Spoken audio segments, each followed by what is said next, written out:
Okay, here we go. Today is fast, fierce, and data rich, so stay focused. This is important stuff. So what's next? Well, besides the obvious, the presidential election tomorrow, but really, what's next for you and I in the housing industry? I don't know about you, but I like to stay ahead of the game. So let's sit down and figure this thing out. Not you nerd, figuratively speaking. Well, I'd much rather do this sitting down, but the boss man says no, so whatever.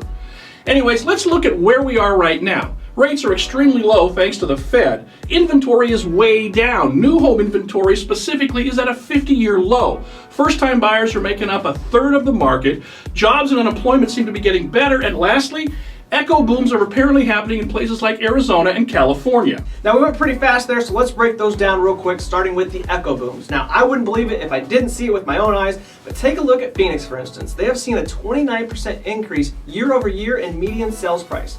Now, why is that? Well, they credit largely to the investors buying and the fact that in Phoenix, owning is 49% cheaper than renting. Yeah, and back to the new home inventory being at a 50-year low. This is a big deal as new construction will play a big role in our recovery moving forward. Now, the Niche Report has a good article talking about this, basically stating that with new home inventory being so low, this will push new home sale prices higher and drive the real estate market moving forward. We have seen this firsthand here locally as one of our biggest local developers has been holding lots hostage, sparking a demand for his lots and pushing the value of his lots higher. Now, here's a cool stat. The most recent new single-family home price is $256,900.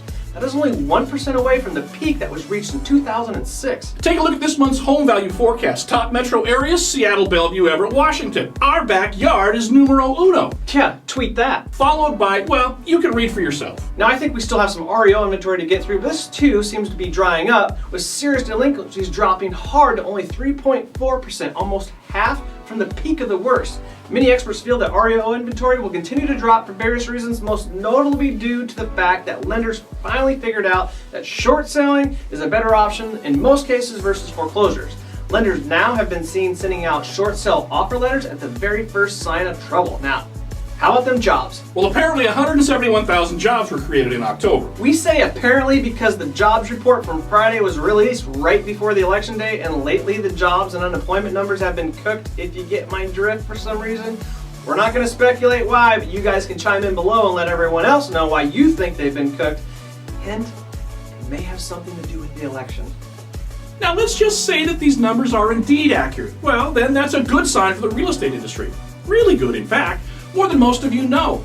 It's been said that the home buying activity that we have already seen is not due to job increase, but the fact that rates and prices have been so low. Adding new buyers with new jobs to the mix will only help the housing industry's momentum. If these numbers are right, and well, that could be a big if. Now, what does that mean for you and I and the rest of the housing industry in 2013 and beyond? Well, rates will stay low until the Fed feels like having cheap money available is no longer needed, at which point they will cease to purchase mortgage-backed securities, which will in turn push interest rates up quickly. REO inventory slows down but never really goes away and gives way to new home sales, which could lead to the first real appreciation we've seen since the Great Recession started. Echo booms will be seen in small pockets of the nation and will come and go quickly, but eventually give way to a normal market and normal market activity. But here's the variables we all need to be aware of that can throw a monkey wrench into all of this. Obviously the direction of the White House, but also the results of the Fed artificially keeping rates low. Will this lead to hyperinflation? Will REO continue to slow, or has this just been a temporary slowdown? Will job creation continue and unemployment continue to drop? And finally, an unforeseen variable: foreign money and real estate purchases in the U.S. China, believe it or not, is having a housing bubble that is second to none right now.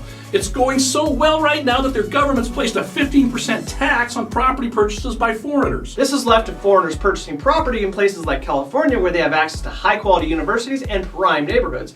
As we see the world become smaller and more accessible, we'll see an increase in foreigners here in the U.S. And quite frankly, we've already seen this. Take a look at international student enrollment since 1996.